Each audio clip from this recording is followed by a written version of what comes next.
In about 3 weeks, the government's funding will run out. Democrats will face a choice.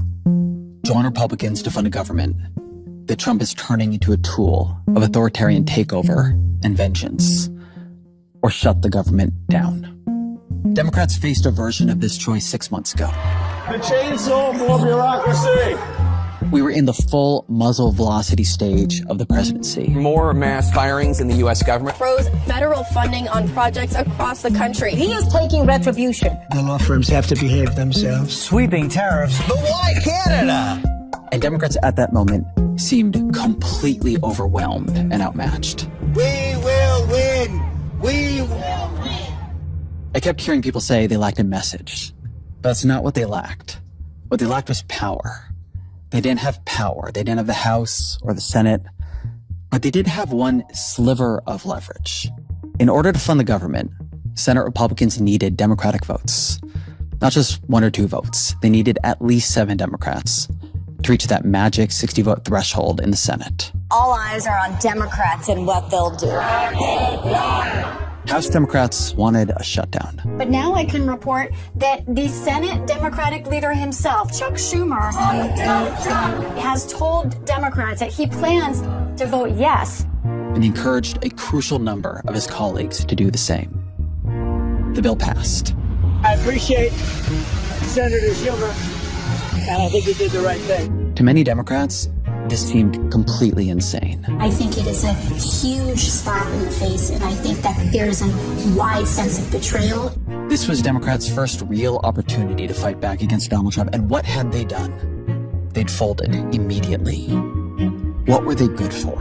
I'm afraid that it may be time for the Senate Democrats to pick new leadership as we move forward. During this period, this early schism in Democratic strategy, I was talking to people on all sides of it. Hakeem Jeffries' argument was that a shutdown creates a crisis. A crisis creates attention. And attention gives Democrats the chance to make their case to the American people. Schumer's argument was threefold. First, Trump was being stopped in the courts. There were dozens of cases playing out against him, and he was losing again and again and again. Shut down the government, and you might eventually shut down the courts, freeing him from that constraint. Second, DOJ was trying to gut the executive branch.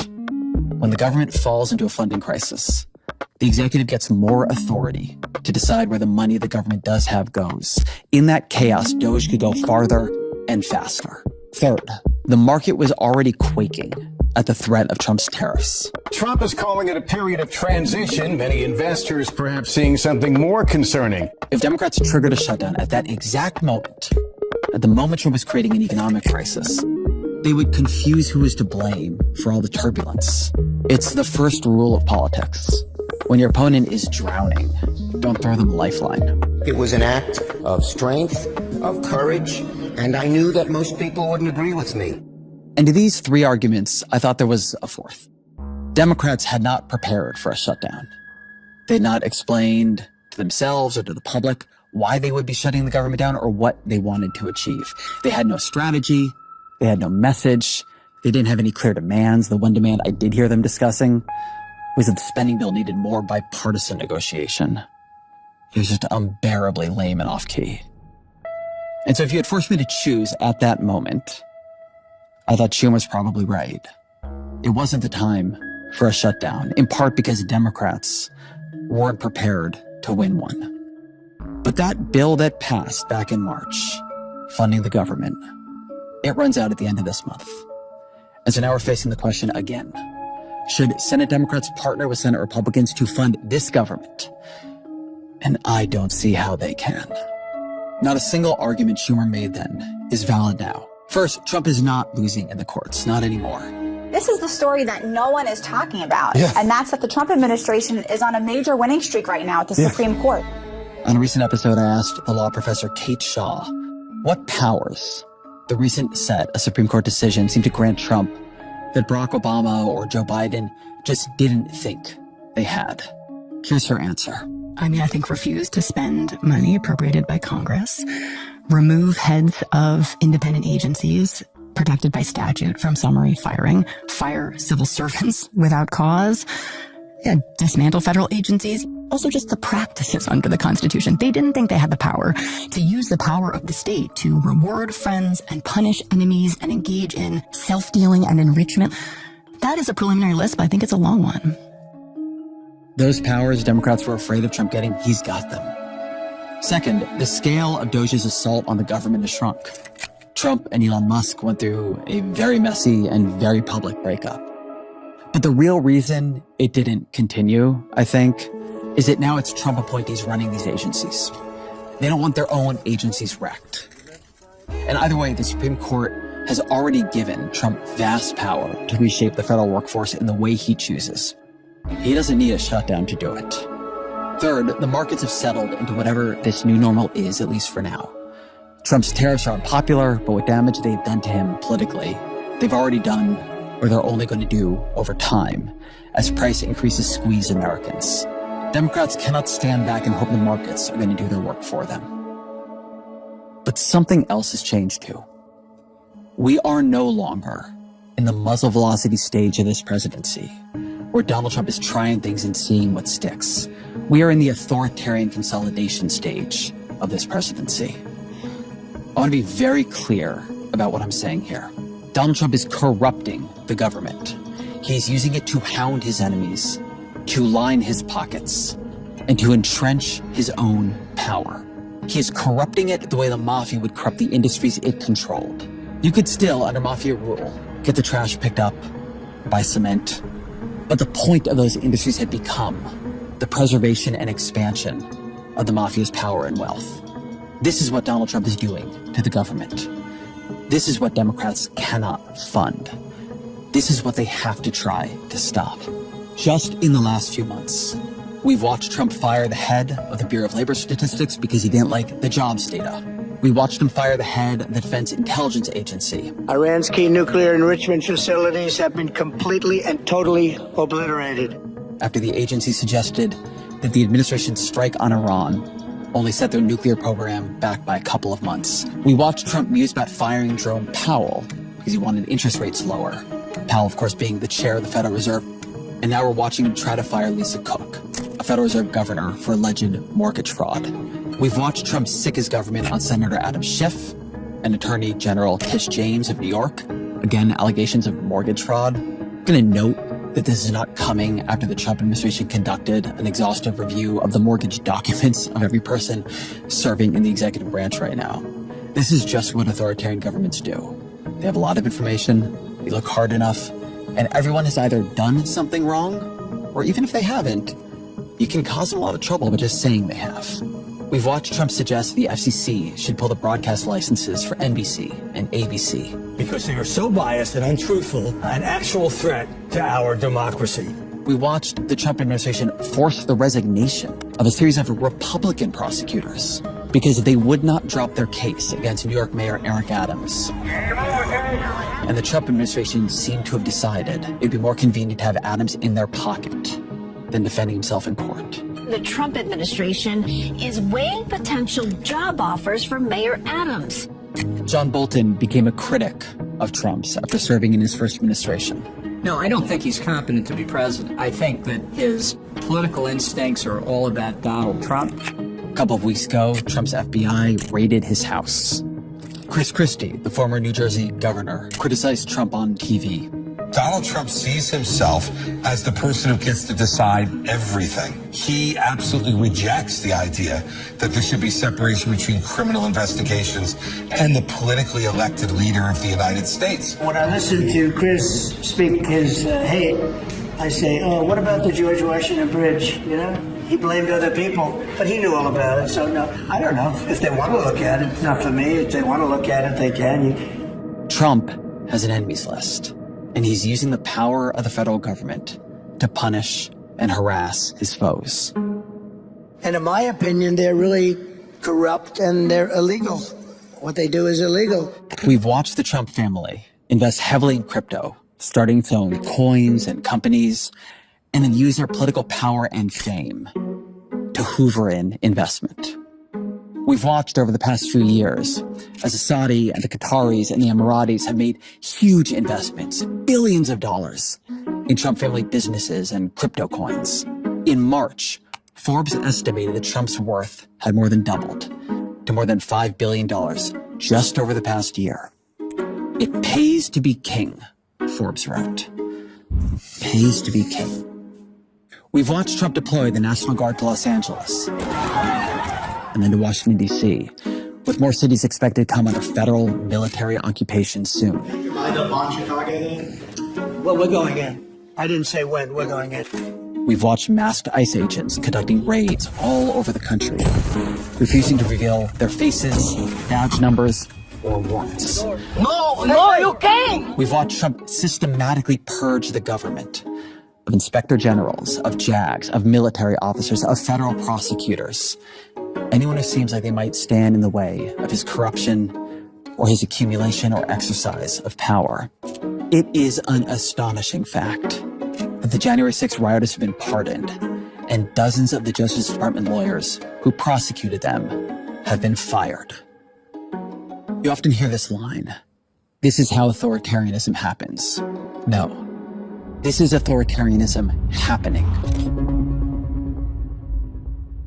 Look at Donald Trump in his Oval Office festooned with gold, his masked agents roaming the streets. Listen to these cabinet meetings where his appointees compete to lavish him with the kind of praise that would have made Fidel Castro blush. And there's only one thing I wish for, that noble committee finally gets its act together and realizes that you are the single finest candidate since the this Nobel Award was ever talked about to receive that reward. Mr. President, I invite you to see your big, beautiful face on a banner in front of the Department of Labor, because you are really the transformational president of the American worker. Tell me that is not what authoritarianism looks and sounds like. And so the question is, what are Democrats going to do about it? What can they do about it? I think the case for a shutdown is this. A shutdown is an intentional event. It's an effort to turn the diffuse crisis of Trump's corrupting the government into an acute crisis that the media, that the public will pay attention to. Right now, Democrats have no power, so no one cares what they have to say. A shutdown would make people listen. But then Democrats would have to actually win the argument. They would need to have an argument. In my head, the argument is something like this.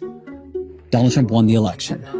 He is the legitimate president. His government should be funded so long as it is acting the way the government is supposed to, serving the people, being held accountable. But there are red lines that cannot be crossed. ICE can conduct legitimate deportations, but it can't be masked men roaming the streets, refusing to identify themselves or their authority. Remember your right to remain silent. The Trump family cannot be hoovering in money and investments from the countries that depend on us and fear our power and our sanctions. There have to be inspectors general and JAGs and career prosecutors watching to make sure the government is being run on behalf of the people rather than on behalf of the Trump family. Democrats would have to pick a small set of policies that represent the larger set of problems and stick to them. They'd have to choose those policies wisely. They would have to hold the line even when it got tough. And right now, Democrats have not picked those policies. They've not settled on that message. Right now, they are no more prepared for a shutdown than they were in March. There's an ongoing debate inside the party on whether they should talk about Trump's corruption and authoritarianism at all, or instead just say that armed troops in D.C. are a distraction from the price of groceries and healthcare. And look, the reality is that Democrats' best issue is healthcare.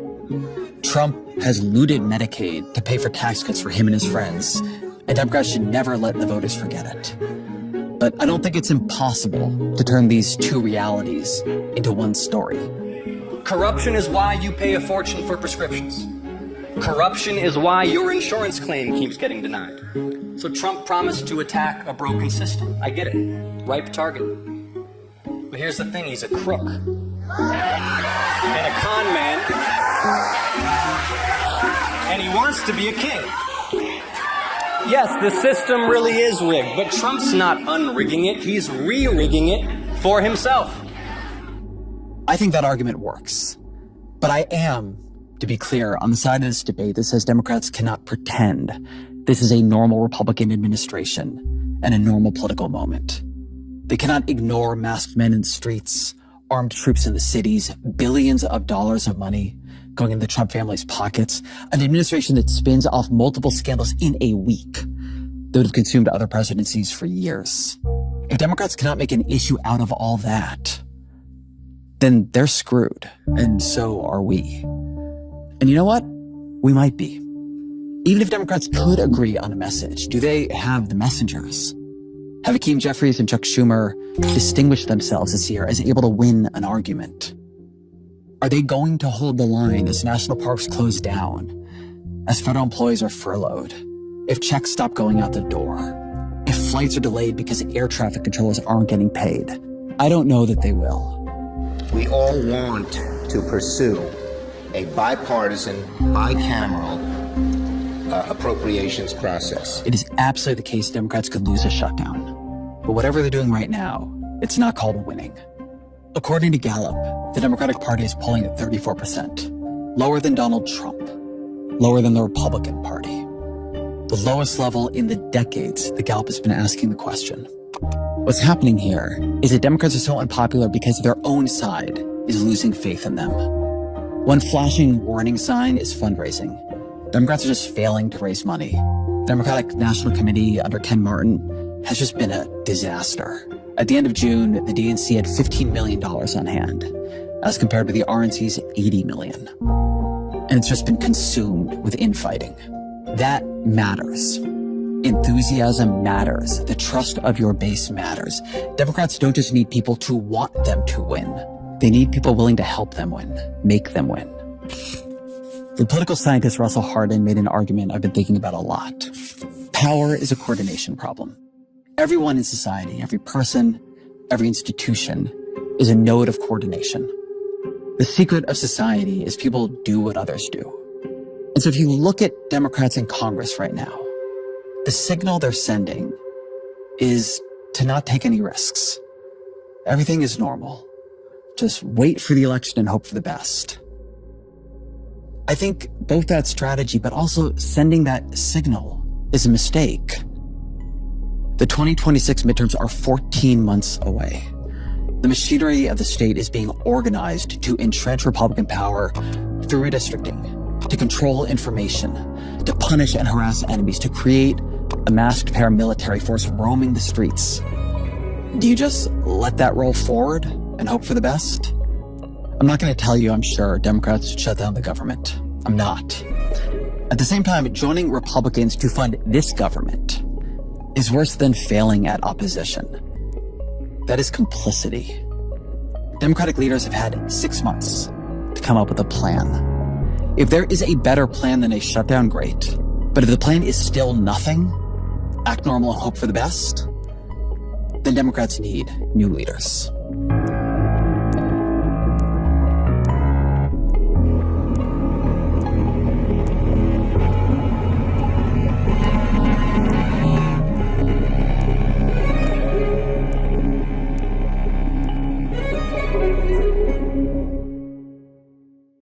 So at the beginning, Elon Musk's Department of Government Efficiency, Or Doge. Doge? What is Doge going to do?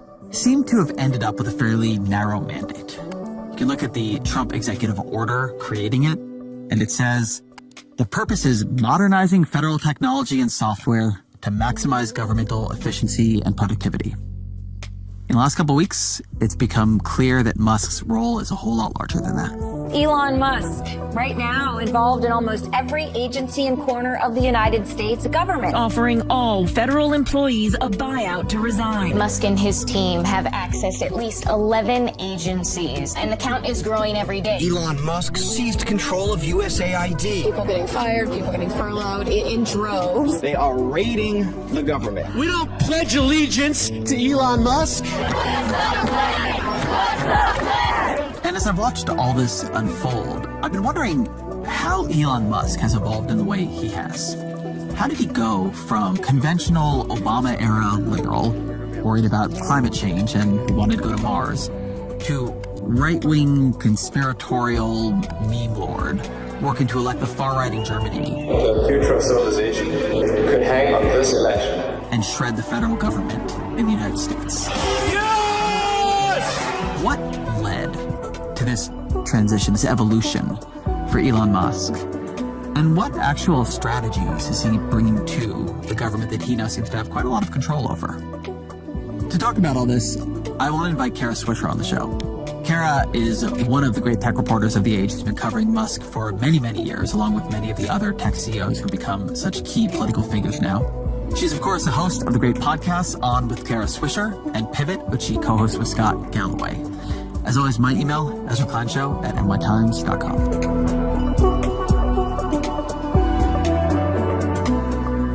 Kara Swisher, welcome back to the show. Thank you. I've never been here, but you've been on my show before. I have not. Yes, you have. I'm gonna go back and check with you. Oh, that's because I suggested you do podcasting. You've done rather well, I would say. A masterclass in interviewing from Kara Swisher, it was called. Wow, I must have forgotten it. I can't. It was such a seminal moment. Well, it's good to see you. Good to see you.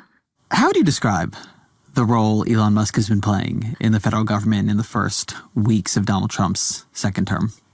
Well, a little more strongly than the New York Times did. They're sort of treating it like, isn't this an interesting person walking through? I think he's a one-man wrecking ball, really, and he's being used by Trump for that purpose. There's lots of ways you could use metaphors. You could say junkyard dog. He's the one sort of taking all the flack, going in and breaking things, but you could be funny and call it Wreck-It Ralph. I don't think it's particularly funny or the right way to do it or constitutionally sound. But that's the kind of thing. He's going in there like he does with his companies and doing the exact same thing. He's got a series of moves that he makes every single time, and he's doing them writ large on the federal government. Walk me through the moves. What is his playbook? Well, it's changed and morphed over the years, but always drama, always a massive amount of drama centered on him. That tends to be the thing he does. When he's in he can be very dramatic in a very poignant way. Like one time there was a period where he was very worried about the fate of Tesla, if you remember, and he was sleeping on the floor there, and he gave he actually gave an interview in the New York Times where he seemed to cry. He seemed very emotional, and at one point when we were talking, this was, I think, off camera, he said, if Tesla doesn't survive, the human race is doomed, which I felt was a little dramatic, and I thought, wow, this is what man in his 40s who thinks that he's the center of the universe. And so it always has that element of drama, like it has to be that, and he has to be at the center. I think he's greatly informed by video games. And so he's sort of, someone described him to me as Ready Player One. And everybody else is an NPC, which is a non-player character. So he always has to be the hero or the person who matters the most. And sometimes he does, and sometimes he's engineered it. So, just like getting the founder role when he's not actually the founder, or rewriting history or using PR to make himself the founder. So he understands the hero's journey kind of thing really rather well. He also, the stakes have to be very high. And if it doesn't work, we're doomed kind of thing. So he uses language like that of doom. He tends to overstate the problems when most companies have problems, but everything is a disaster here and I'm here to fix it. Or everything sucks and everybody previously is criminal or evil. Pedophile is a word he likes to use a lot, but he uses the terms like evil. And in one tweet, he called Yoel Roth, who was head of trust and safety at Twitter, who he did like until he quit and then he became evil. In one tweet, he called him evil and I was seething with hate, which is really dramatic and ridiculous. I'm not seething with hate. Very Trumpian. Yeah, that kind of thing. I think he means it, though. I think Trump sometimes is just doing it for show, showman, a reality show kind of thing. So there's a story that Musk tells, this sort of dramatic story. It's him against the evildoers. But there's also mechanics, right? He has people, lieutenants, fan out to keep points. One thing we're seeing right now with what Musk is doing in the federal government is an identification of choke points of information and money. The Treasury payment system, the Office of Personnel Management, which is a place where Musk has installed trusted aides, and they're using that as a way to fan out across the federal workforce. So tell me a bit beneath the story Musk tells, the grand narrative, when he takes things over and what he's brought from that to the federal government, what does he actually have the people under him do? What is the theory of action? Well, he has people around him that are just enablers. They're sort of, all these Silicon Valley people do. And all his minions, they're all lesser than he is in some fashion, and they all look up to him. They're typically younger. They laugh at his jokes. You know, sometimes when he apologizes for a joke, which is not very often, he said people around me thought it was funny. Well, they all do, because they're like, to be in the room is to watch it happen. When he was being interviewed at Code once, he had a couple of them there, and he's told a really bad joke, and they all went like that. And I was like, that's not funny. I was like, I'm sorry, did I miss the joke? And you know, they looked at me like I had three heads. And what they do is, it's not that hard to figure out choke points, right? This is where we need to be. And then they go into it in this way that is, violating of typical rules. And I don't mean necessarily laws, although I suspect many laws may have been broken here, but not caring about breaking laws. And so they go in sort of full force and question, let me see your code. Why can't we get in? We're getting in. We have the law. We have federal marshals. You know, let's see what they'll do. And that is a really big quality that he has. Let's say things and wait for them to sue us, or wait for them to stop us. They won't stop us. And again, very much like Trump, the people don't stop you. We just operate on a set of, polite rules in society, and they just barrel right through them. I want to zoom in on that breaking of rules, because I think something Musk understands, Trump has understood in different ways, is that at high levels of society, the recourse for breaking a law, breaking a rule is legal. You don't get frog marched out typically. Right. What happens is somebody sues you. They need to have standing. It works its way through the courts. You have lawyers as well. And it moves slowly. Right. And so a lot of law following and rule following is just a norm at that level. It's a norm. That you That's exactly follow the right. laws and you follow the rules. If you don't, you can move much faster than the courts are likely to move, right? They can fire all these people, many of them potentially illegally, given civil service protections. And they're going to sue over the course of 6 to 9 months or 4 years and maybe get some back pay, right? Corporations do this against people organizing unions all the time. They do. But as an insight that a lot of what has constrained other executive branches is not actually a constraint, because by the time the legal system catches up, you've already achieved what you want to achieve. That's correct. It's a pretty profound insight. Yeah, it is. And if he gets caught, he's willing to pay, right? Like, he's willing to go toe-to-toe legally. And I think what a lot of people are is, I don't want to fight this guy. He has unlimited money, right? Like, you have to think twice if you're going, journalists have to think twice. It's very similar to these media companies settling. CBS has done nothing wrong in this Kamala Harris situation, and yet they're going to pay. It's pretty clear that Meta did nothing wrong with Trump, and yet you're going to pay. You do it to make it go away, or you don't do it at all because of the exhaustion. And he understands that. He understands that he can wear them down. And so it is true. If you blow lights, you mostly get away with it, right? Like, you don't always get caught, or if you don't pay bills, or in his business life, let's blow up 90 rockets because the 91st will work. And that's his attitude towards pretty much everything, I can tell. Although, to be fair to him, it led to some amazing rockets. It did, but who else gets to, look, and then he insults NASA, which is not allowed to blow up rockets. NASA can't blow up rockets, because then they blow up one rocket, that's the end of it, right? And so it's a real advantage to be able to blow up rockets and then keep going. You know that Thomas Edison quote? There's a famous quote that they all quote back to me, that I have not failed. I've found 10,000 ways that don't work, whatever. And then you eventually get to it. And so it's part of the ethos of tech, is that there's no such thing as failure. There's only, it didn't work that time, and I'll get the right one next. But this gets to, I think, the deeper question here, because there are all these tactics and strategies, but towards what? When he's blowing up rockets, he is trying to make rockets that work in a certain way, and eventually he did. And I think the world, frankly, is better off for him doing it. Tesla had many failures, but really did make better electric cars than anybody else made, and help the electric vehicle transition happen. What does he want now, though? What is this all in service of? What is the vision, in your view, that he's trying to effectuate with all this power that he now wields in the government? It's not money. Money's not, I hate to say this, but it's not that important to many of them, right? You know that. it's not money. Some of them really like money, that's for sure.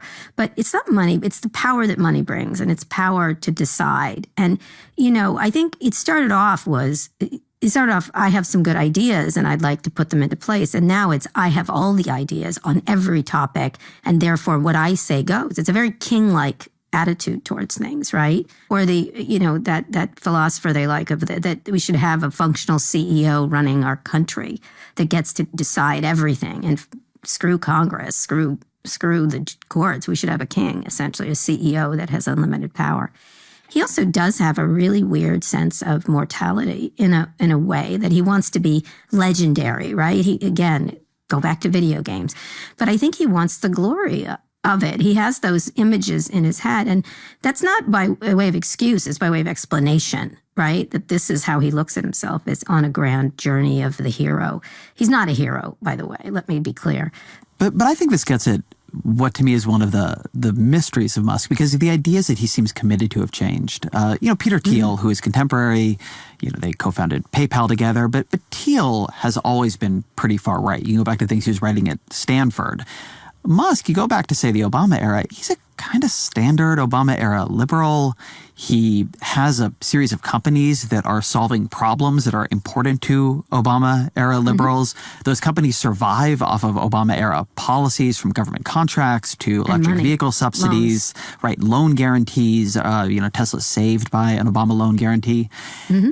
And even in 2017, he joins an advisory board with Trump for Trump, and then he gets back off of it when Trump pulls out of the Paris Climate Accords. Mm-hmm. So you have someone who is running public-private partnerships, working endlessly with the government, working on things like climate change, and within a very compressed matter of years, moves very, very far to the right. Yeah. So I agree that he wants power for his ideas, but it has always been a little bit mysterious to me what led to this striking radicalization. You're right. And during Obama, he was supportive. When he joined that, we texted a lot during that period. He was on the Trump thing, and he was like, they're trying to do an anti-gay thing. I'm going to get in there and stop them. Like, he was very much, I need to be here to change Trump's mind.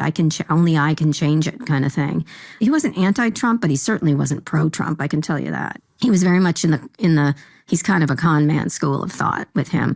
Around COVID, I saw a lot of changes, around. I talked to him quite a lot, and people give me a hard time for having done that. I get it, but he wasn't that off the beaten track before. He was megalomaniacal. He was typical of a tech person, but doing more interesting things. But there was a real shift during COVID. I noticed it. He got very upset. He got very overly upset and overly dramatic.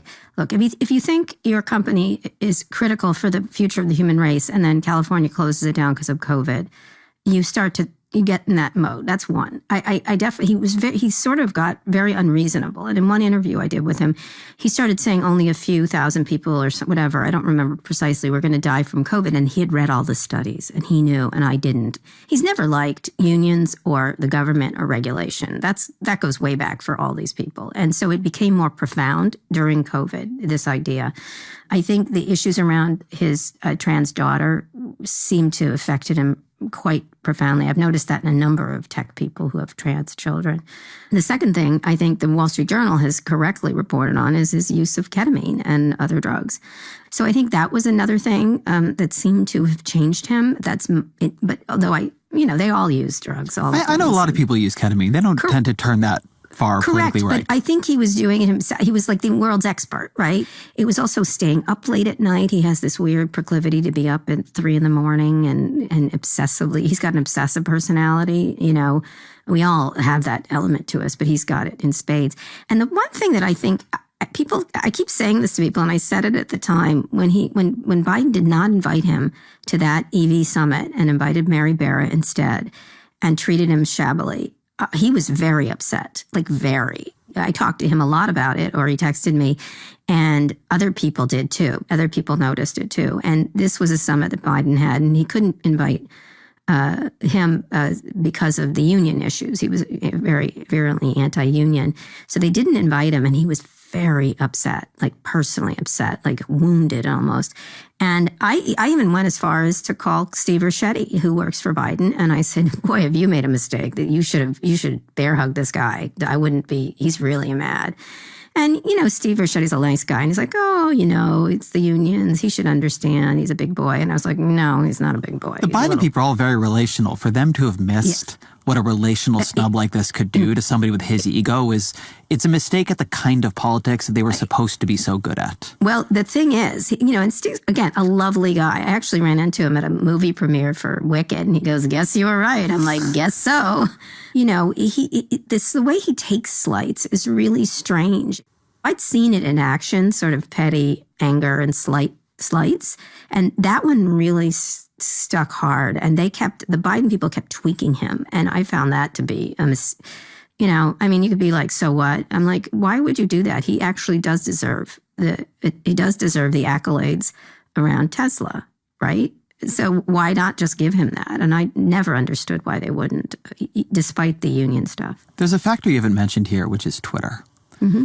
So the Wall Street Journal has a piece from years ago where it just is tracking his number of tweets year by year, 2012, 2013, 2014. You begin to see it really explode. 2016, 2017, it gets really big, 2018. And then he's really off to the races. Yeah. And there's a lot going on in his use of Twitter. And obviously he eventually buys Twitter, and we'll talk about that. Mm-hmm. But clearly he becomes very influenced by some quite radically right subcultures on Twitter. The part of Twitter he ends up falling into, whether he looks for it or just gets into it, I don't know what the chicken and the egg is here. But he doesn't become a normal Republican. He doesn't become in some ways a normal MAGA Republican. He's not like Steve Bannon or something. No. He falls into a sort of world of Twitter anons. And let's start off with joking stuff. Mm-hmm. Like he liked all those memes, dank memes. He loves dank memes. It's edgy. I always felt when you know him so much better than I do. I don't know him very well at all, but I always felt when I left his presence a couple of times, I have been around it, and this was years ago before he was, who he is now. I would tell people he was the smartest 15-year-old boy in the world. Yeah, that's a very good way to put it. Yeah. And so he got really into the memes, and this was always a real door into a dark right wing on that particular It always platform. is. I have experiences with my own son. Like, he loves dank memes. Like, he always sends me dank memes or whatever. And you can fall down it. And I think that's what attracted him to Twitter, for sure. And then it took off into a much more darker place that the other things impacted it. But, he's an addictive personality, clearly, like whether it's to work or hardcore is one of his favorite words, which is, I find, to be hustle porn. So he's attracted to addiction. And so his Twitter use is, you can watch it, like you can see it. It's manic, and he's a manic person. And I think, again, not an excuse, but an explanation. He has a manic personality. So there's also reality that, in a way that is unusual among people of his class, he's really good at it, good at social media in the way young people are, not in the way, Barack Obama is, right? You get. I don't think he's good the way my kids are cringe. They're always like cringe. No, fair enough, but there's an official voice of social media, right? Yeah. The voice Mark Zuckerberg used to have before he became an Elon Musk imitator online. Mm-hmm. The voice that, you would get from Obama or Bill Gates. Yeah. And Musk isn't in that voice. He's constantly responding to small follower accounts. And he really does build up an attentional power that he didn't have before it. He begins to really trade in this coin of attention. He loves attention. He loves attention, but he's, he uses it to drive meme coins higher. He begins, I think, to understand in a way other people don't, because he's experimenting with it, what you can turn attention into. Right. What set him apart from sort of the other people who superficially looked like him that made him temperamentally suited to doing that? Well, his manic nature, right? It's got a manic addictive quality to it. And he does have a sense of humor. It's not my sense of humor, and people will hate me for saying this, but it can be rather charming, right? Like when he was on Saturday Night Live. Look, I know I sometimes say or post strange things, but that's just how my brain works. To anyone I've offended, I just want to say, I reinvented electric cars, and I'm sending people to Mars in a rocket ship. Did you think I was also going to be a chill, normal dude? He was so awkward that it was charming. And other people are going to say Kara loves him, but I don't care. Go watch it. It is. I don't just the way. Do you really have all these people in your life who are surprised that when how as a you brought him, reporter you in made tech, him. How yes. Oh my God, they're so exhausting. I have to tell you, sometimes the left is so ridiculously censorious. It's kind of like I don't want to use censorious. That's not. They're just like scoldish. I don't want to use. They're not censoring in any way. But yes, I get a lot of like, you made him, like you didn't know it. Well, I didn't know how he was treating his kid. I'm sorry, I didn't know that. And had I known, I would have. You also didn't make him. The car company was successful because the cars were good. I was covering him as a car manufacturer. Look, that Silicon Valley is I'm not going to make an excuse. Silicon Valley has 1 million people like him. He was very typical, except he was doing more interesting things than other people. So getting back to how he's good at it, I think the people that are very good, and I once wrote a column about in the Times when I was writing for the Times about the two people I thought were very good, which is AOC and Trump. Right? They're genuine to themselves, right? Or Kim Kardashian's another person who's like this. You don't have to like any of these people, but boy, are they good at channeling themselves as an image online. And it feels genuine. It feels like them doing it, and it is them doing it. It feels like it's their voice, if that makes sense. People love when someone that famous reacts to them, and then it creates a sensation around them, right? And so then you get a lot of acolytes. Oh my God, Elon Musk responded to me, and he feeds off of that too. And again, he combines the humor. He initially combined humor with that, or insights, right, to interesting things. And then it very quickly twisted into stuff he doesn't know anything about, and he just pontificates. And that's his favorite thing, is to say all manner of nonsense and inaccuracies about things he doesn't know what he's talking about. I remember being at Code years ago, and you all had Musk on the stage, and he sort of talked through that he believed in the simulation hypothesis, which is a hypothesis that you should expect that any sufficiently advanced civilization will begin running simulations of the world. There will be more simulations than there will be base realities. And so by a simple matter of arithmetic, we are likelier to be living in a simulated world than the real world. And, and Musk said, he bought this and thought there was a pretty low chance. He said there's a non-zero chance. And it fascinated him. Again, well, that's what I was going to get at. Not the simulation. I think people can make too much of whether or not that idea matters. But he has a mind. Has always, I think, had a mind that is attracted to unusual ideas. That the things that most people believe are probably wrong. What you can and can't do, what isn't true.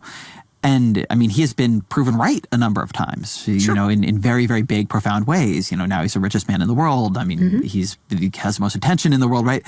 From where you start to end up there, that's going to change your psychology. Right. And one thing that then seems true, though, is that he doesn't just get attracted to unusual ideas, but he gets more conspiratorial as I watch him on Twitter. And I'm curious how you understand that dimension of him. Well, Kevin Roose did a great thing about that. You go down this rabbit hole. It really is. It can really be, did you know this? Or, everybody is subject to it with the way social media works. That's a mind of technology people. They're like, this could happen. We could go to the moon, right? You have to have that element to you if you're going to do very difficult things. And so you have to start with that personality. And therefore, every single thing is open to question. Why do we do it this way? Why do we do it this way? And it's a personality trait I like. But what happens is when you start to get out to Ukraine or, vaccines or whatever, they have to question everything and posit themselves. I always joke about it with my wife. Oh, yet another bold truth teller, right? Like, I'm so tired of them. Like, I'm here to boldly tell you the truth without any actual information or reporting. And so he's attracted to that idea, like the simulation, like, why can't we live on Mars? Not everybody does that. And I think when it starts from that, it starts off from a good place. But often in the social media world, as Kevin correctly put out in that podcast he did, is it goes down into the sort of conspiracy theory avenue really quickly. But it's a very specific kind of conspiracy theory he gets into. So you have him, he responds to someone who tweets that Jews, quote, have been pushing the exact kind of dialectical hatred against whites that they claim to want people to stop using against them. And Musk replies, you have said the actual truth. In July of 2024, just before he came out in support of Trump, he accused Democrats of, quote, trying to import as many illegal voters as possible. And in this way, I think what is going on with him is a little bit distinct from a lot of the people who superficially have similar politics, because I think he's really bought into a lot of great replacement theory. Yes. A lot of so this have a idea. lot of people in Silicon Valley. Let me say, he's not alone. No, he's not. He's got to cut like this Curtis Yarvin stuff. They've all sort of been taken by these. It's almost religious if you think about it, right? And so one of the things that I think it goes back to, and I hate to say this, is sad little boy wasn't loved enough as a child, is searching for meaning, right? Is searching for love, searching for, and again, not an excuse, because I think he's become a terrible person and he should get therapy. But when there's easy answers like that, oh, this is why you're so unhappy. Oh, this is why the world is the way it is. These right-wing conspiracies do scratch an itch for these people. It's a religion. It's their answer to the world. Well, I mean, it's also a politics. So Musk is South African. Mm-hmm. Peter Thiel spent much of his childhood in South Africa. David Sachs is South African. And there's a very distinctive experience. There is. To being somebody, born in or who lived in South Africa, both, during apartheid. Mm-hmm. And also then saw apartheid dismantled, saw South Africa change. Mm-hmm. I've never quite known myself how much weight to put on this interpretation, but it seems relevant. It seems interesting. Certainly relevant. It's certainly Thiel, relevant. Musk, and Sachs, who are three of the most significant figures in the Silicon Valley embrace of Trump, have this very, very distinctive political experience of watching South Africa's white minority move from being in control of the country to a frightened minority in the country. I mean, there is that element to a lot of these people. And the same thing with Silicon Valley people. Again, when you merge that with the ideas around Silicon Valley, which is highly male, highly, we have all the answers. Why are these silly people in our way? And with the South African thing, I don't know. Like, I don't know what happened there that created this group of people, but you could say that about people who come from Russia or China, or, there's an element of a whole bunch of people who emigrated from India. So they bring with them the whatever culture happened there. And it's South Africa. You can go one of two ways, right? You can go the Athol Fugard way, or you could go in this more this way of longing for past times, I guess, in some fashion. So Musk goes and buys Twitter. It's a sort of unusual acquisition. He tries to get out of it while it's happening, but he does buy it. Mm-hmm. And he comes in and he immediately does this huge cutting, just like slashing right through it. And people talk about this as headcount reduction. They talk about it as cutting waste. They talk about it as cutting bone. Mm-hmm. But what I think when you look back on it now, what it both was in reality and also, and you would know more about this than me, but what it becomes culturally in Silicon Valley is the reassertion of control. That's right. Of a CEO over an annoying and overly empowered liberal employee base. The CEOs loved it. Yeah, talk a little bit about not exactly just what he did, but what the cultural effect of what he did was on his cohort. Well, I think what was really interesting is a lot of these guys, can I use this in the New York Times, have tiny dick energy. I don't know what else to say. They want to be big swinging dicks and they won't do it, right? They won't go there because they're worried about what people will say, or everyone's sort of watching each other. And this guy goes in and just does it. Silicon Valley, the employees run the show. Like, they really do. They like to get their lunches. They like to get their cars, their dry cleaning. They like to speak up. And by the way, they started it, like Google starting with having the employees talk back every Friday. What do you think was going to happen, right? The kids get Facebook having a Friday meeting where Mark Zuckerberg answers employee questions. I hear you. And they all create the internal chat software. Right. Everybody has Slack and Teams, point of view, where it allows employees to be speaking in a way that they can sort of organize that speech even without unions. Right. They gave power to their employees. And I had a discussion, I don't think it was Mark, where I was like, now they're talking back. I'm like, what did you think they were going to do? You indulge children for long enough and give them sugar all day long. They're going to become terrible people. Like, you know what I mean? And so that they were surprised by this is what happened when they created these cultures, I'm always surprised by. So they have all these employees that annoy them. So they let them say whatever they wanted, and then they said whatever they wanted, and then they were annoyed by them saying whatever they wanted. And they found it, very hard to push back because, talent is at a premium in Silicon Valley. So you have to kind of let everybody be themselves, right? And it got annoying for a lot of these people because they had effective control over things. But with Musk, when he did it, you could see everybody in Silicon Valley. They wanted to be him. Oh, he gets to do that. I don't get to do that. I have to listen to my diversity, equity, inclusion people. I hate those people. But he doesn't have to. He can do whatever he wants. And when he did that and cut people, they wanted to do that too. This feels to me like part of the COVID era radicalization that happened to the Silicon Valley CEO class. That, something happening during COVID, during the rise of various reckonings of Me Too, of Black Lives Matter. I really think it has a lot to do with the rise of Slack and Teams and things like that. I think it's a very underrated dimension of what changed the relationship. Slack is irritating. Between the bosses and their employees. It feels to me like a lot of the CEOs just hated their employees. And what radicalized them was that they had lost control of their companies. Right. And they wanted that control back. They did. Yeah. And that, as much as anything, feels to me like the theory Musk is importing now to the government. It's not, he's talked about cutting spending, cutting waste. What he's trying to get for Trump, or for him, is control. Right. It's sort of the rid me of this annoying priest kind of thing. Rid me of these people. Again, it's like a king thing. The way they set up their companies is a kingship, right? Mark Zuckerberg has complete control. He can't be fired. He's there for life, dictator for life, or whatever, the joke you want to make. And so they like that. But it's not, in practice, it doesn't work that way, because he's got reporters annoying him, irritating reporters. He's got, he's got his staff. He's got to at least give a nod to diversity, or else he gets shamed. And he doesn't have the fortitude that Musk has in that regard. And so they themselves are trying to assert themselves in sort of what they consider a man, right? This is the definition of what a man is. A lot of them were not considered manly when they were in high school, or, sort of Revenge of the Nerds kind of thing. So they are trying to hold on to all these kind of manly cosplaying, I guess. With Mark, it's the stupid chain and the T-shirt, which, good luck. It's fine. I think it looks ridiculous, but fine. He likes it. Or the MMA, I can feel like a man. They hold on, or I'm going to hydrofoil, or I'm going to work out. I'm going to show off my muscles. That's what Bezos is doing. Here's my muscles. Here's my pretty fiance kind of thing. They're trying to sort of cosplay a version of a man that I think it seems pathetic to me, but I think it gives them great comfort.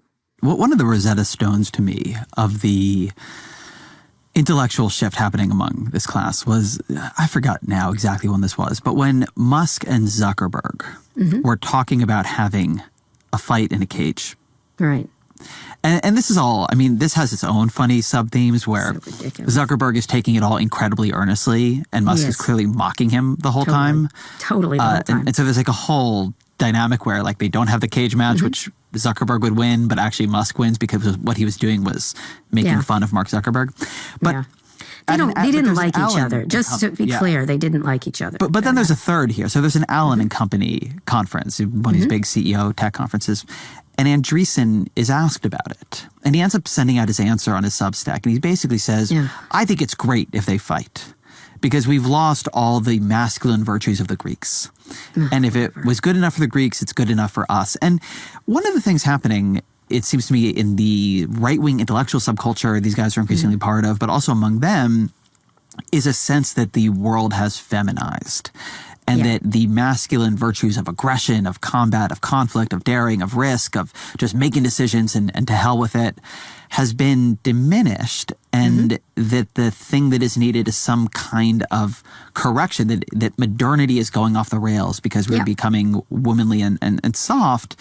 And I guess this class of VCs and tech founders is going to, show us our way back to it. Well, they don't like women to start with. Come on. They don't like them to start with. So this is shouldn't be a surprise. They don't like the ladies, kind of thing. Well, they intellectualized it is what I think becomes interesting here. What's interesting about what you're saying, and it's absolutely true. They don't have women in their midst. I wrote a piece once say the men and no women of Facebook, and Mark got hurt by it. And I was like, what? I'm just putting up pictures of your management. I don't know what to tell you. You hired them. They're very fixated on what a man is and how to behave. And what's really interesting, especially Mark Andreessen, if he could jog 10 feet, I'd be surprised, right? Talking about the manly virtues. Give me a break. When he said that, I'm like, I could beat him up in 5 seconds. I don't even understand where this comes from. But now he's going to challenge me to a fight, whatever. So it's a concept of what a man is that is not what a man is, but they've decided it is. Now, of all these people, Elon didn't cosplay a lot like that. Like he didn't, except now he's starting to wear the cowboy hats and that whole nonsense that he's doing.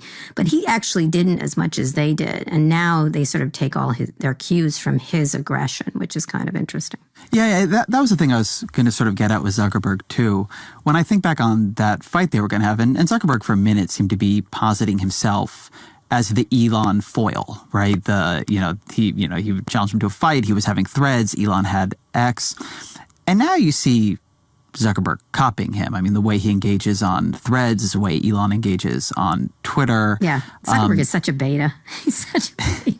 I love saying that. He probably drives him crazy. There is this deep way in which Musk seems to have reset the culture, or at least been the signal that allowed a lot of the people who weren't quite ready to come out and say how they've been feeling themselves to move. He led a lot of the flood towards Trump of tech leaders.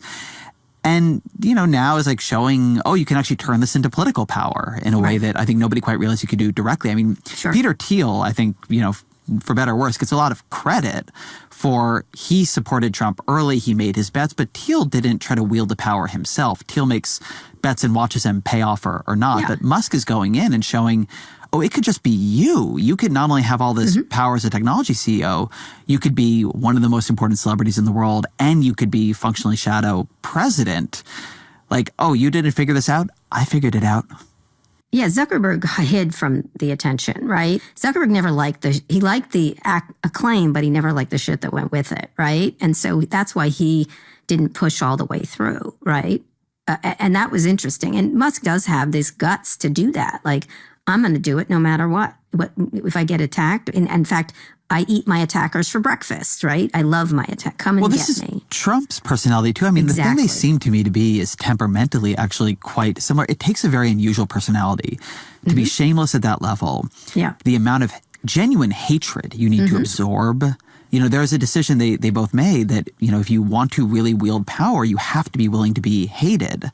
And one of the things most of us are not willing to do is to be truly hated, and most CEOs are not willing to be truly hated. It seems like bad business, if nothing else. That disinhibition is, to me, central to their alliance. Well, they do care, though. Underneath, Trump wants nothing more than have the New York Times love him. Like, you can feel it, right? Like, that the sense of victimhood. People say this. I don't buy it anymore. Maybe you did once. I don't buy it anymore. I do. I think they both care quite a bit of what people think. I think they care almost too much what people think. And so I think it fuels their rage in a lot of ways. I think they will never not, there is a little piece of them that is never not going to care about what people think of them.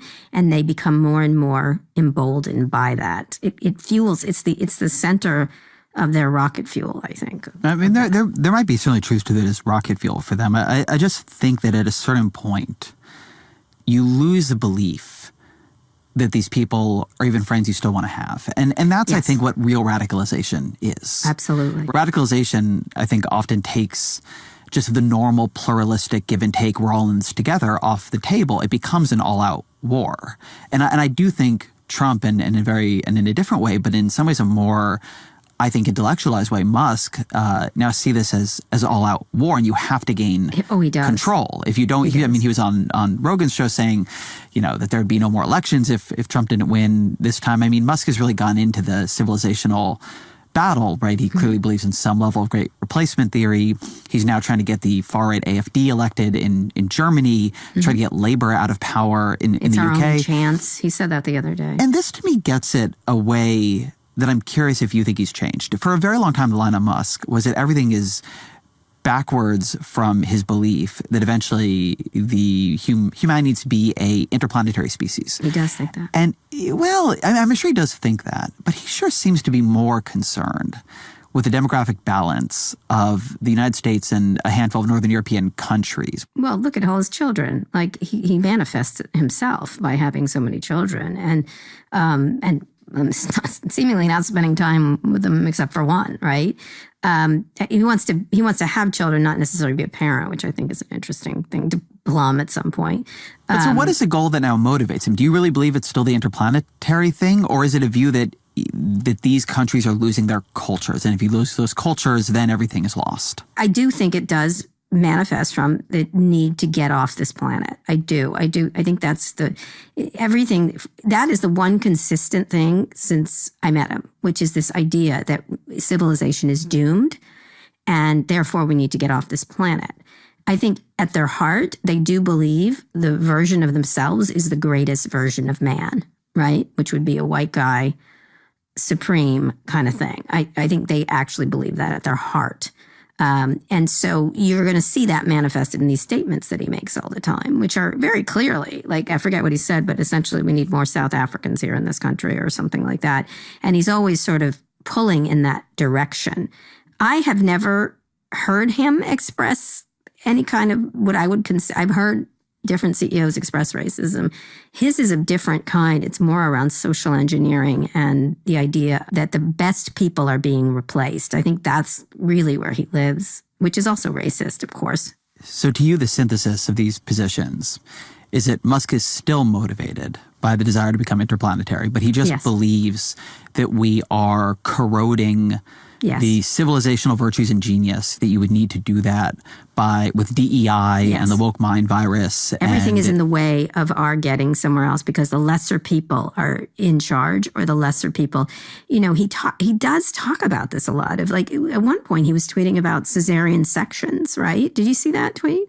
Where he said, if you have a cesarean, you have a better brain because your brain comes out better because you're not going through the vaginal canal. This whole thing he was talking about. And, I've had a cesarean, so I sort of was like, sit down, sir. Like, you don't know what you're talking about. But he was that was a really interesting thing. Everyone sort of passed people by, but I was like, oh, he thinks you have to like preserve like he's sort of eugenics almost. Like, you know what I mean? Like it was such a weird thing for him to go down that avenue. But he has these theories about human brains and development. Obviously, he's involved with Neuralink. So he's always been interested in the idea of machine people merging together. That's certainly an area that hasn't been plumbed enough, is Neuralink stuff. And so if you put all this together and bring it back to the government, it sounds to me like, if I pull out what you're saying here, what you have is someone who, in order for humanity to achieve its long-term goals, you need people like Elon Musk in control of a federal government that is responsive to people like Elon Musk, purged of the forces that were not responsive, that slow down a person like Elon Musk, in a polity that isn't infected by these modern progressive ideas of equity, of consensus, of doing all these things that are just slow and burdensome and regulatory and soft and don't allow for the risk and the daring, allow you to blow up 90 rockets. And so that sort of, is that your view of like the put it all together, that he's trying to functionally make the federal government something that can be effectively controlled by people like him to get to the goals he wants to get to? Yeah, I think he thinks they're in the way. This goes back to Peter Thiel. Peter Thiel is, everyone's like, oh, they want to reform it. I go, no. They want to burn it down, like, and start again. Like, that is, if you spend time reading Peter Thiel, that is what he's saying, right? Democracy doesn't work. It doesn't work. We're going to start with something else. And so they don't want, and that is sort of the ethos of, move fast and break things, right? Which is a software term. They want to break. They don't want to build. They want to break. And they can't build until you break. And that's a disruption. Think of all the words they use. It's all about like destruction, and it's not creative destruction. It's let's wipe the slate clean and then we will build the civilization we want. And let us show you the way of how we can get back to glory, kind of thing. And like, it's just that it's that theory, but they sort of burnish it with this techno utopianism that is really techno authoritarianism. If you break it down, that they know best. And that is, we just listen to them, the world will be a better place for everybody. To try to be generous to it as a theory of governmental reform, which... I know you like to do that. I try. I think democracies work pretty fucking well, but go ahead. So Musk has said regulations basically should be default gone, not default there, default gone. If it turns out that we missed the mark on a regulation, we can always add it back in. And so...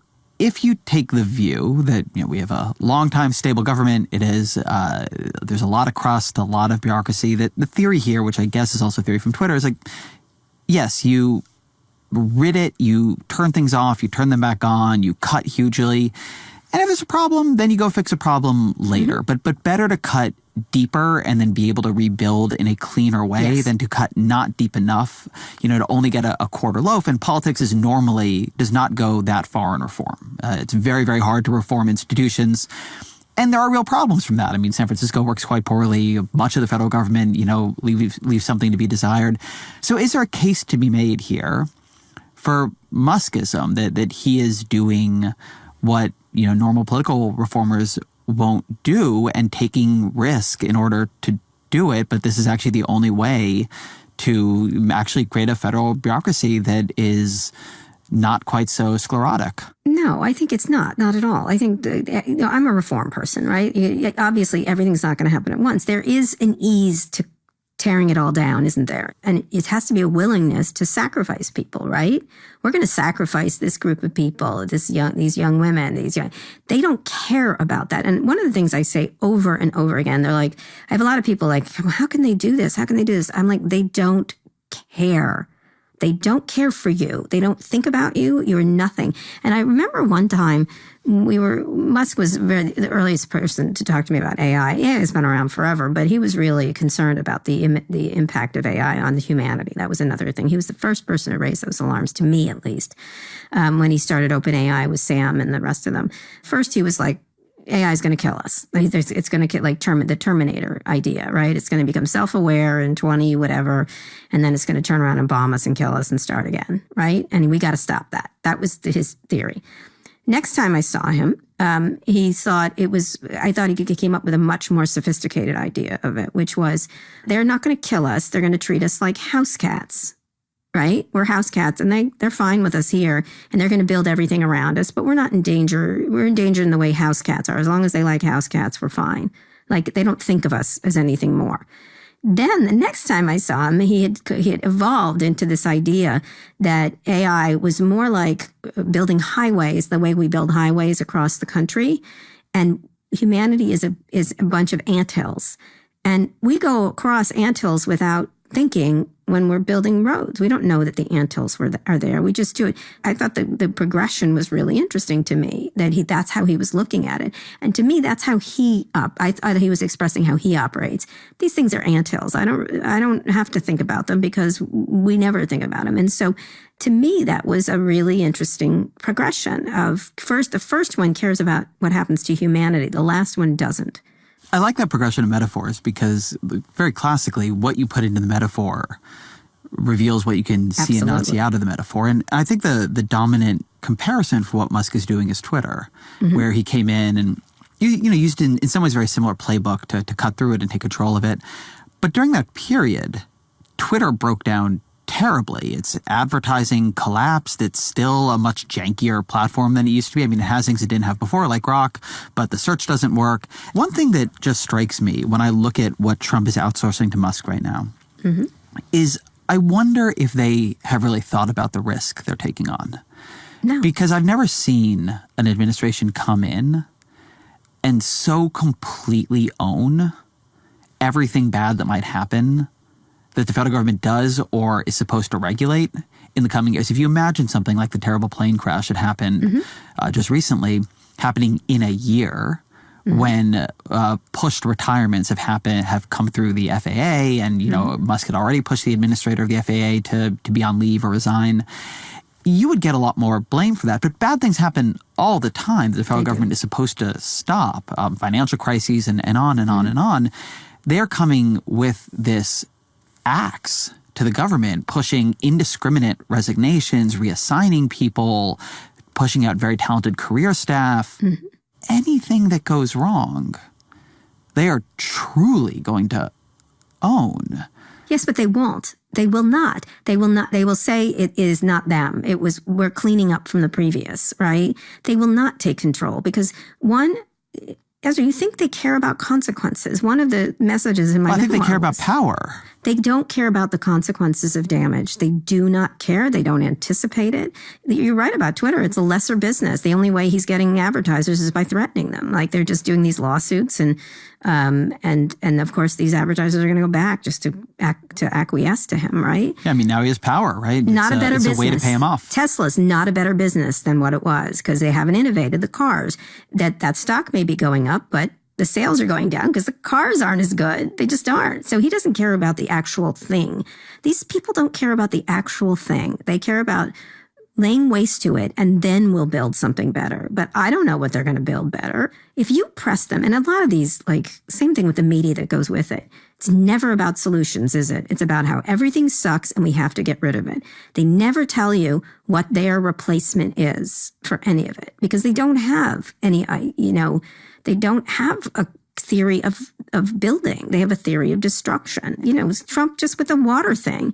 He just, we got to get the water flow. What a disaster that was, what he just did, in California. He's wasting water. Opening reservoirs for no reason to fight and fires that are gone. And then the whole group of people going, sir, well done. I'm like, are you fucking, who is not standing there among the media going, are you fucking kidding me with this? Not going, well, sir, people say. I'd be like, that's why they don't let me in the White House. I'm like, are you fucking kidding me? That was a disaster. What you just did, you idiot. I think back to Twitter on the control question because Musk buys Twitter. He breaks a lot of Twitter. He breaks the business of Twitter. Clearly, he's overpaying at $44 billion. And so I would have told you, a year ago, 18 months ago, that didn't work out. But what he did actually do is he made Twitter a channel for him personally. That's right. And he turned all of its attention and influence into something he could control.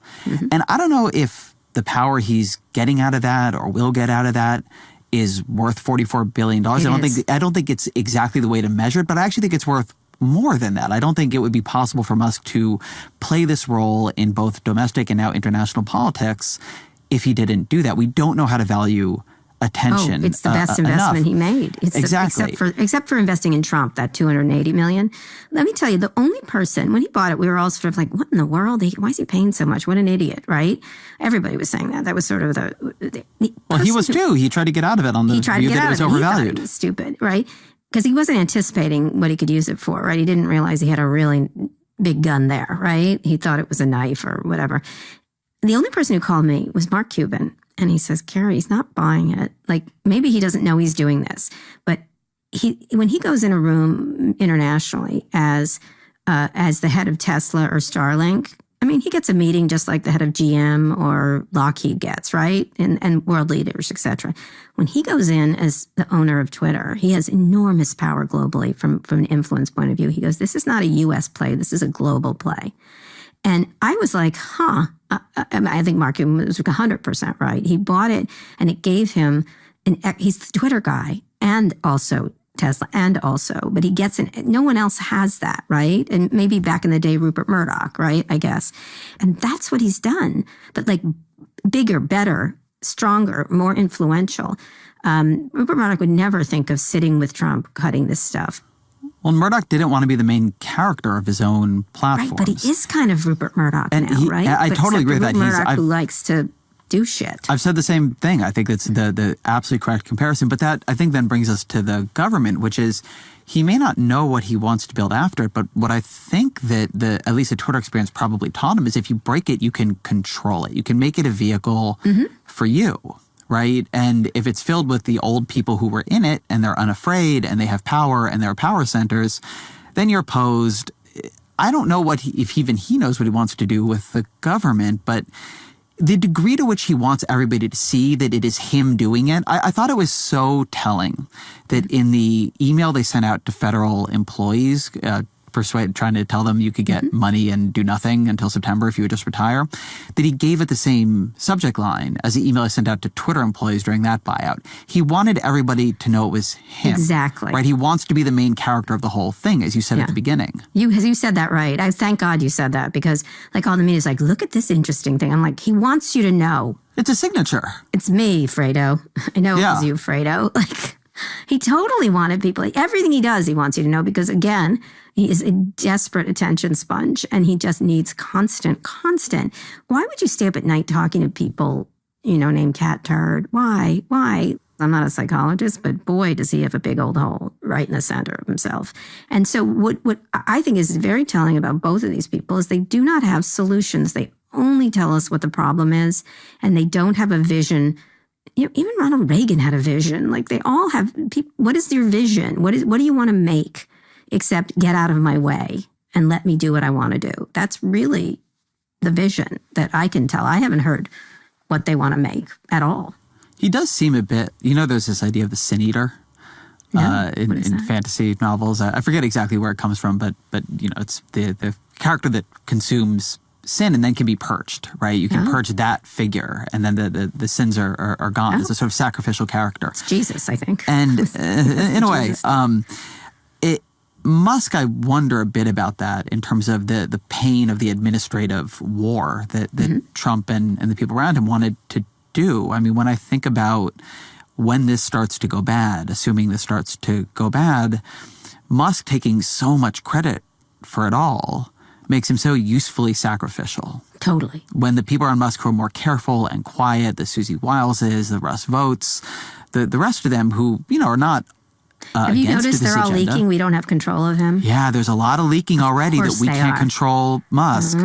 Such that the moment he becomes more liability than asset, you can get rid of him. He's like, well, we went too far, right? Elon Musk got out of control. That wasn't us. I don't know that it happens. And, he has leverage he can bring to a fight like that. But it doesn't seem impossible that it happens. And you can see people setting up that escape route as we speak. Utterly. Trump's life is full of those people. And now he's got the greatest one ever. Michael Cohen was that, like the fixer, right? So there's always a fixer in Trump's life who does these things, who's willing to go to the mat and for the boss, right? Which he likes to be called, apparently.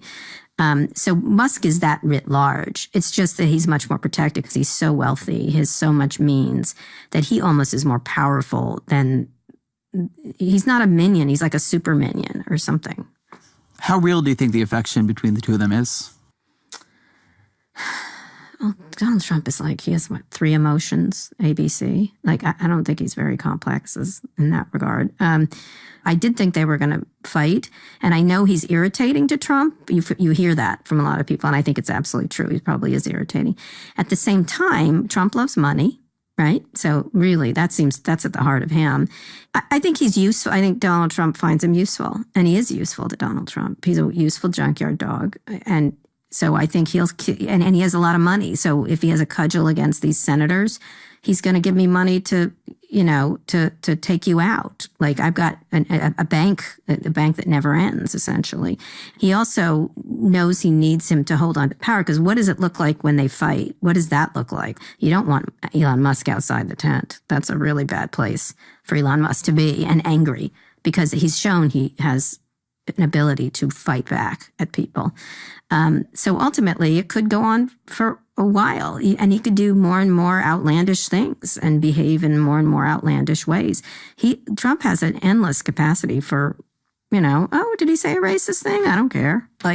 So I think it could go on for a very, very long time. I've been struck, though, to see Trump already talking about, trying to make clear that Elon is under his control. I told him what he to said, do. He did that. Quote, Elon can't do and won't do anything without our approval, and we'll give him the approval where appropriate. Where not appropriate, we won't. Right. And then there's this endless leaking from inside the administration that nobody's actually in control of him. Yeah. Trump is not paying attention to what he's doing. Right. And no, he's not. He's totally not. I think both things are actually true, that Trump could say no to him, but actually Trump doesn't care. And so the danger for both of them, in a strange way, is that Musk, who is hyper-empowered and has a very, very almost endless appetite for risk, takes a risk that blows up for all of them. What could that be?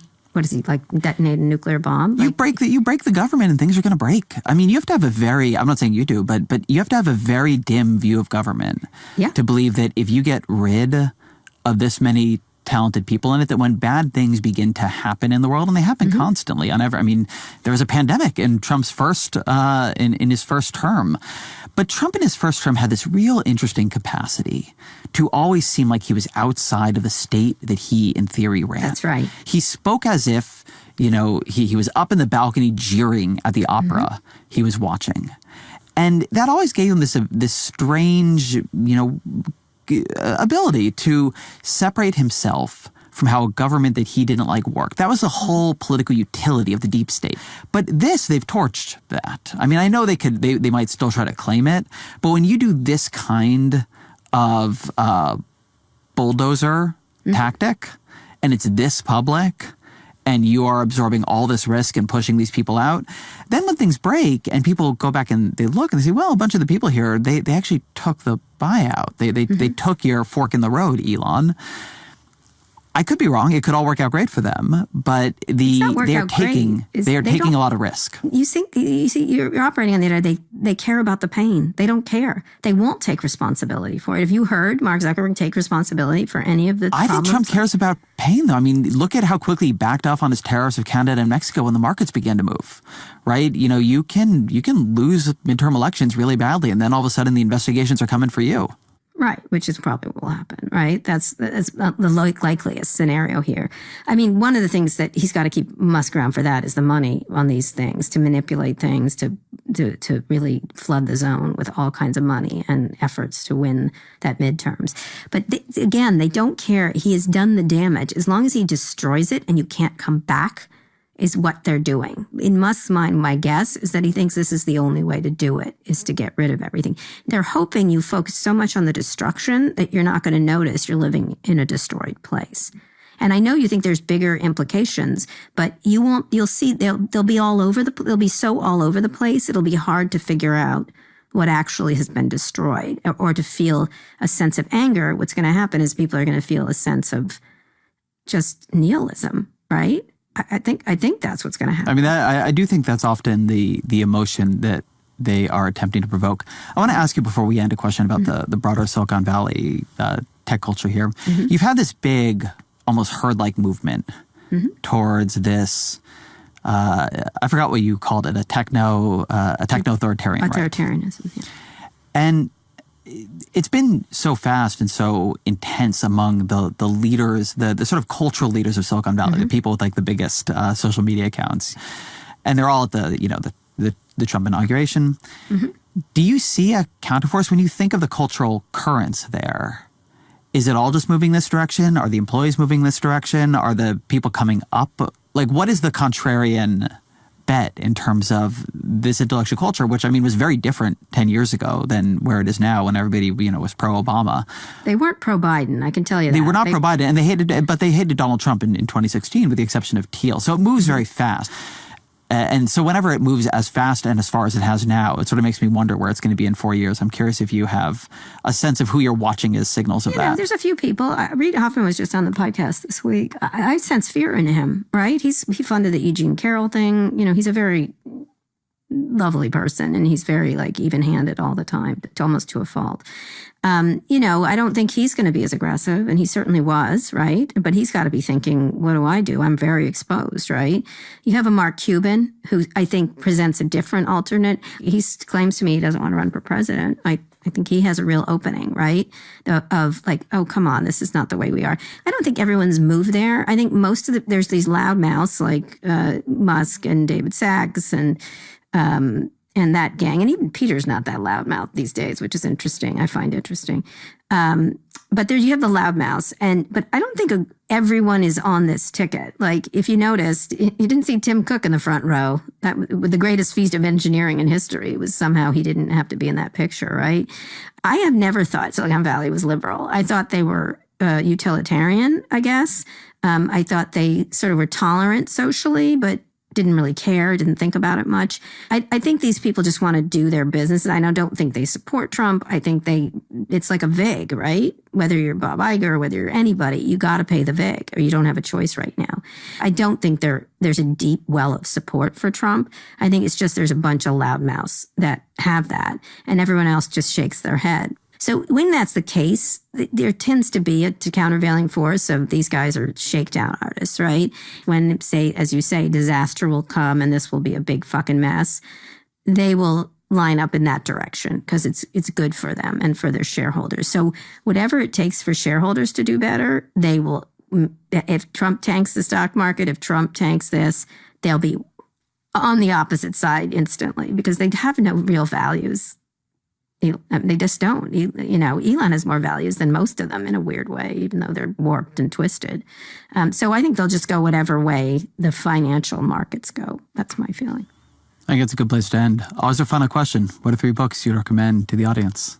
Oh, God, interesting. I can't, one of them, I can't say, well, there's a memoir coming out from a very well-known media person that once it publishes, you should read. I'm reading it right now, and I can't say who it is because he gave it to me on the sly. I think it's wonderful. I love the book North Woods by Daniel Mason, which came out last year, which is about a house, the history of a house and the people who lived in it. And it's haunting me. I think it's the most beautiful book. And I love Daniel Mason. I'm reading The Piano Tuner right now. I'm reading all his stuff. But this book it's about one of the things that comforts me in this very difficult time. I have 4 kids. I'm a gay person. It's nerve-wracking right now. I thought this was all over, and here we are again.